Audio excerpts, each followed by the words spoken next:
Welcome to my complete draft guide of Lorwyn Eclipsed. In this video, I will be going over the draft archetypes, the bomb rares, and the game-winning commons you need to dominate your drafts. Starting with the draft archetypes, Lorwyn Eclipsed is a tribal set, meaning that there are 5 different creature types that are supported throughout the commons and uncommons, as well as some of the rares. Each creature type has a specific 2-color combination associated with it. The 5 creature types featured in Lorwyn Eclipsed are merfolk, goblins, kithkin, elementals, and elves. We will go over each in more detail now. Merfolk can be found in blue and white and are centered around being able to tap and untap lots of creatures on the battlefield. Many of the best merfolk spells either allow you to tap another merfolk in order to activate an ability, or have a triggered ability once the merfolk becomes tapped. Deep Channel Duelist is the signpost uncommon for the merfolk tribe, giving your other merfolks a boost and allowing you to untap merfolk at the beginning of your end step. I think this is a fun and tricky shell that I'm looking forward to trying myself. Goblins can be found in red and black. They are looking to go wide, have death triggers, and distribute -1/-1 counters onto themselves. Most Goblin cards either have an ability that interacts with -1/-1 counters, or has an ability that allows you to go wide. Bogart Curse Crafter is the signpost uncommon for Goblins. It gives you an above average toughness stat in order to put -1 counters onto, and also gives you a trigger every time one of your Goblins dies. I think Goblins will be a very interesting grindy strategy, allowing you to get extra value by removing -1 counters over long games. The next creature type is Kithkin, found in green and white. Kithkin are a very traditional go wide and then buff your team strategy. The best Kithkin cards either create more Kithkin, allow you to cast more Kithkin, or give buffs based on how many Kithkin you have. The signpost uncommon, Thoughtweft Lieutenant, gives buffs whenever it or another Kithkin enters the battlefield, meaning if you were to dump a whole bunch of Kithkin in all on one turn, you'd then have one large Kithkin to be able to slam in with. I think this will be a fun strategy as long as you can keep up with the Goblin players in long games. In blue and red, the tribe we have are Elementals. Elementals seem to revolve around triggers and around casting spells with mana value 4 or greater.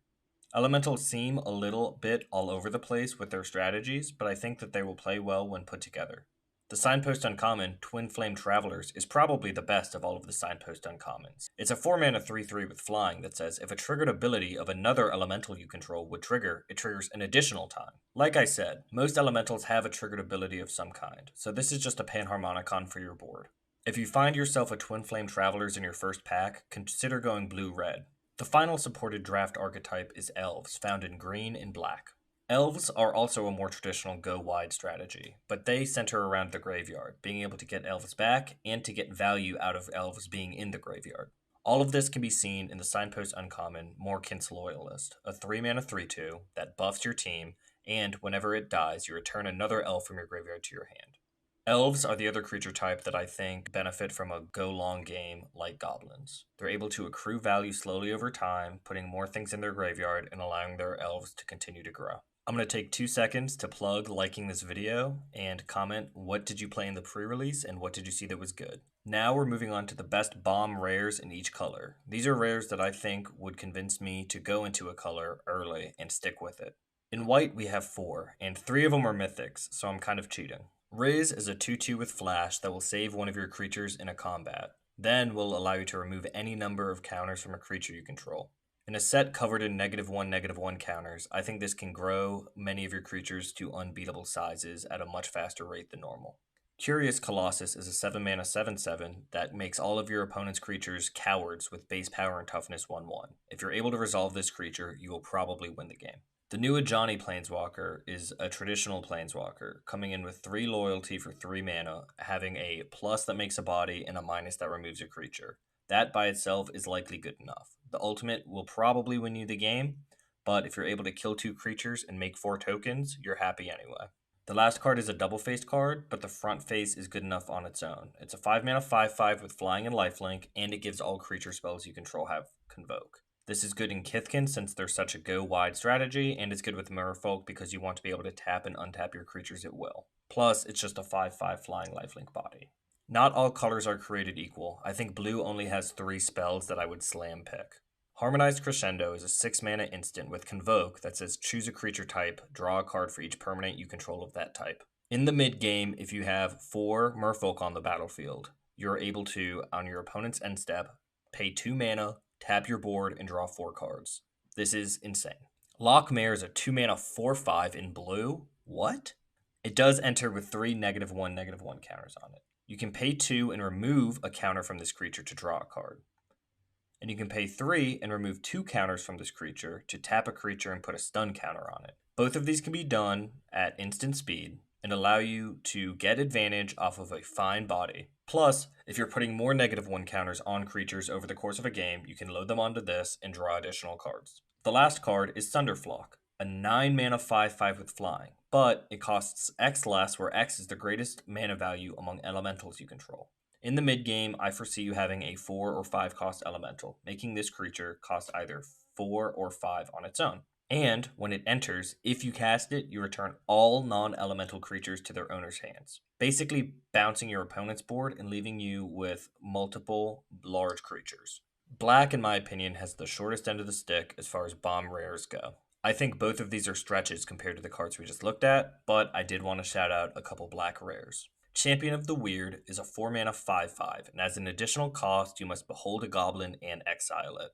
There's a cycle of these cards, and the black one I think might be the most powerful in Limited. It has an activated ability where, as a cost, you must pay 1 life and blight 2. Blight is a new keyword. To blight X, you will put X -1/-1 counters on a creature you control. So, to activate this ability, you must pay 1 life and put 2 -1/-1 counters on a creature you control.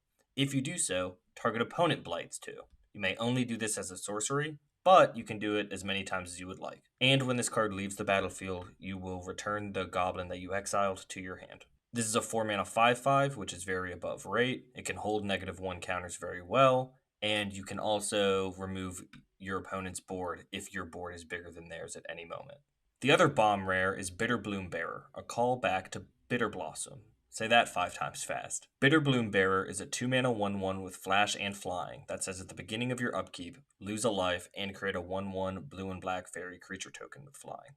This will grow your board much faster than your opponent as long as you're able to mitigate the life loss. Moving into red, Goliath Daydreamer is a 4 mana 4/4 that says whenever you cast an instant or sorcery from your hand, exile that card with a dream counter instead of putting it into your graveyard as it resolves, so you still get the effect of the instant or sorcery. Then, whenever this creature attacks, you may cast a spell from among cards you own in exile with the dream counter on them without paying its mana cost. Automatically, this is a 4 mana 4/4, which is always fine. But if you cast a removal spell, then attack, you get to cast the removal spell again for free.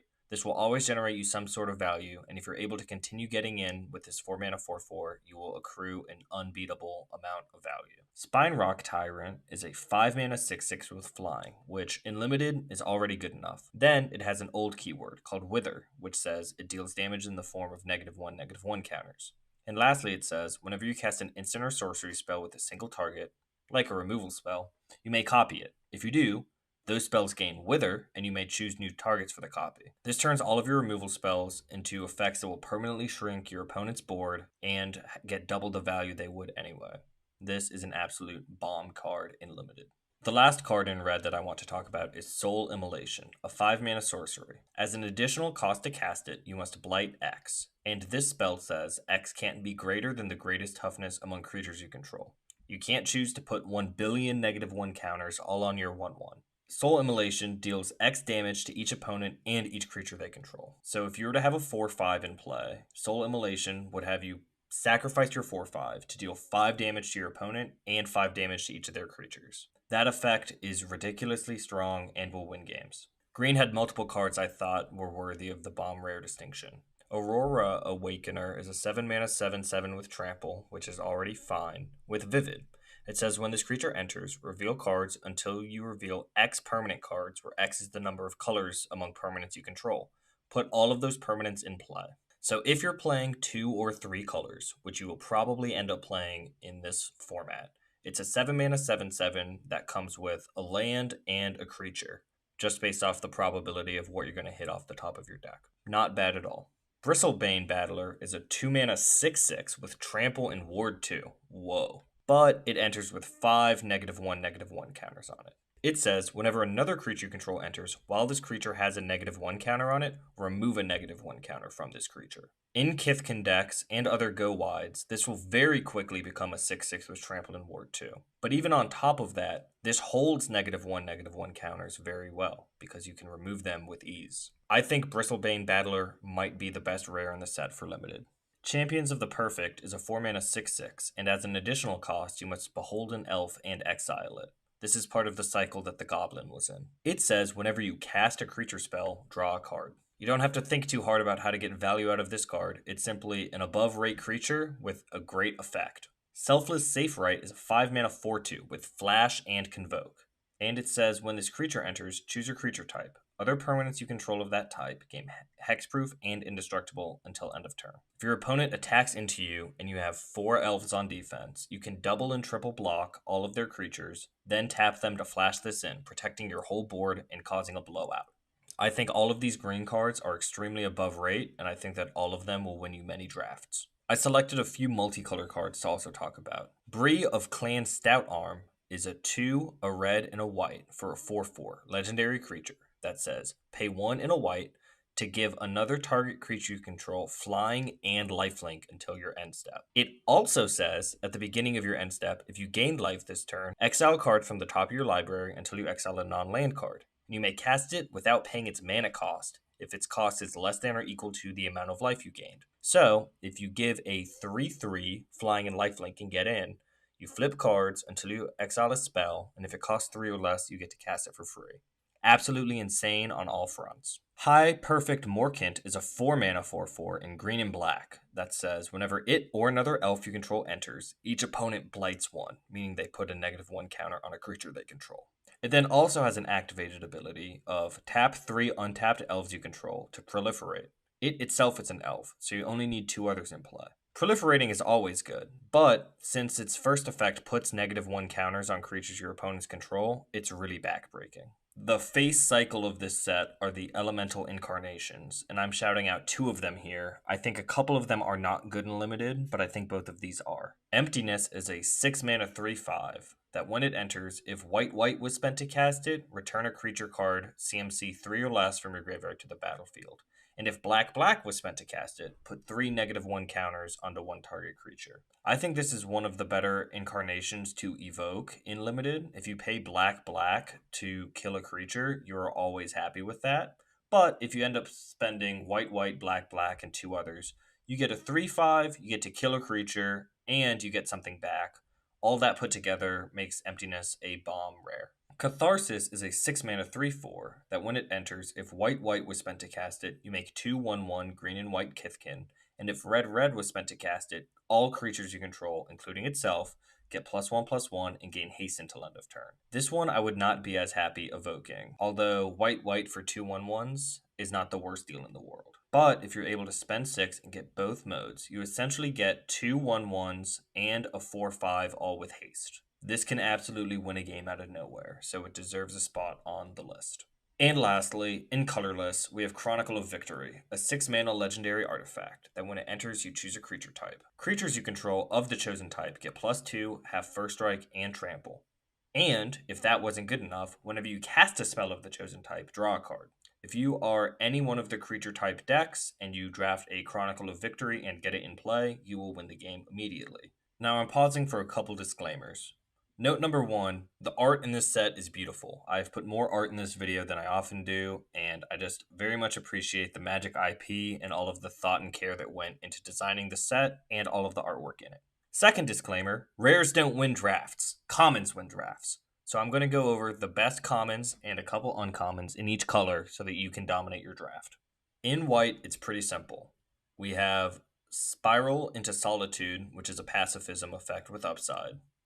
We have Sun Dappled Celebrant, which is a 6-mana 5/6 with Vigilance and Convoke. All of the white themes are go wide based or tapping based. This will allow you to benefit off of all of your small creatures and get a 5/6 with Vigilance, likely on turn 4.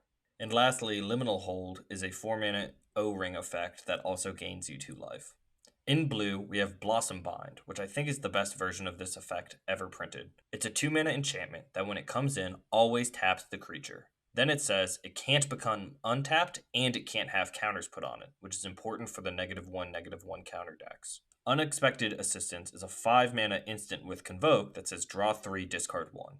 This is going to give you card advantage at instant speed without having to hold up mana. Tapping creatures on your opponent's end step to draw cards is an extremely powerful thing to do, and Unexpected Assistance will let you do that. Lastly, Silvergill Mentor is a 2 mana 2/1, and as an additional cost, you have to behold a merfolk or pay 2, and when it enters, it makes a 1/1 white and blue merfolk. It's extremely above rate, lets you go wide, and will be super good in your merfolk decks. Black is a more interesting spread. They have an instant for 3 mana where you put 4 -1 counters on target creature, which is effectively a kill spell. They have Scarblade's Malice, which I think is the best version of this effect in Limited. For 1 mana at instant speed, target creature you control gets Death Touch and Lifelink, and when it dies, you get a 2/2. This can turn your 1/1 Goblin token or your 1/1 Elf token into a 2/2 and a kill spell. Do not attack into 1 black mana on Magic Arena if your opponent has been passing priority every time. Lastly, Moonglove Extractor is a 2/1 that says whenever it attacks, you draw a card and lose a life. If you can find a way to get a second attack out of this creature, it is exceptional. In red, we have a 3 mana 4/5 that enters with 2 -1 counters on it, and you can pay 2 to remove a counter to have target creature be unable to block. This card holds negative counters very well, it removes the counters easily over the course of a long game, and it allows you to break board stalls by making creatures unable to block. It really does everything you want in your red decks. Sourbread Auntie is a 4 mana 4/3 that when it enters, you may Blight 2. If you do, create 2 1/1 black and red goblin creature tokens. If you need to go wide, it can hold the counters itself, being a 2/1 that makes 2 1/1s when it enters. Or, if you already have a 1/1 in play, you can just put 2 -1 counters on your 1/1, effectively make a second 1/1. There are so many different things to do with this card, and it's always going to be above rate. The last card is Cinder Strike, which is a 1 mana sorcery that deals 2 damage to target creature, but as an additional cost, you may Blight 1 to deal 4 damage to target creature instead. Blight is not too big of a downside in decks that are built around it, and a 1 mana deal 4 to any creature is an extremely good rate. This is probably the best removal spell in the set. In green, Pitiless Fists is a 4 mana enchantment that gives one of your creatures +2/+2, and when it enters, has it fight another creature an opponent controls.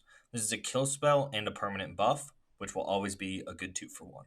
Lee's Alana Informant is a 2 mana 3/1 that when it enters or dies, surveil 1. This effect is always pretty good on your 3/1s for 2. This creature will trade up in combat, but surveilling 1 is particularly good in elf synergy decks because you want elves to be in the graveyard. Do not underrate this card. I think it is very strong in this format. And now my favorite common in the set is Mist Meadow Council, a 5 mana 4/3 that costs 1 less if you control a Kithkin, which you probably will in your Kithkin decks. So it's a 4 mana 4/3 that when it enters, draw a card. Just a strict 2-for-1 on a fine rated body. Moving into multicolor, these hybrid mana can obviously go in your monocolor decks, and both of these are uncommons. The multicolor commons were not that good, and we already talked about all of the signpost uncommons for each of the creature types. Reaping Willow is a 4 mana 3/6 with lifelink that enters with 2 -1 counters on it. But you can pay 2 mana to remove 2 counters from this creature to get something back from your graveyard. This absolutely roadblocks attacks once it becomes a 3/6 with lifelink, and it holds counters better than any card in the set. You actively want to put -1/-1 counters on this card to be able to get things back from your graveyard, making blight costs not costs at all. Noggle Robber is much more simple. It's a 3 mana 3/3 that when it enters or dies, you make a treasure token. Treasure tokens have proven themselves to be extremely powerful in any format, and I expect them in this format to do no differently. Noggle Robber is effectively a 1 mana 3/3. The last common I want to talk about is Stalactite Dagger, a 2 mana equipment that when it enters, you make a 1/1 shapeshifter with Changeling. The equipped creature gets +1/+1 and is all creature types. They've been printing more and more of this type of effect in recent years, and it's been getting better every time. The fact that this makes a shapeshifter means it is good in every single one of your creature strategies, and the equipment has the ability to turn any other creature you might have into the correct creature type. Being effectively a 2 mana 2/2 with severe upside makes Stalactite Dagger a great pickup for any deck. But that's all I have. Lorwyn Eclipsed looks like a very fun set that I'm excited to draft. Sadly, I could not make it to the pre-release, but I suspect that the limited format will be very fun. As always, I very much appreciate you watching, and I ask that you like the video and leave a comment. Thank you.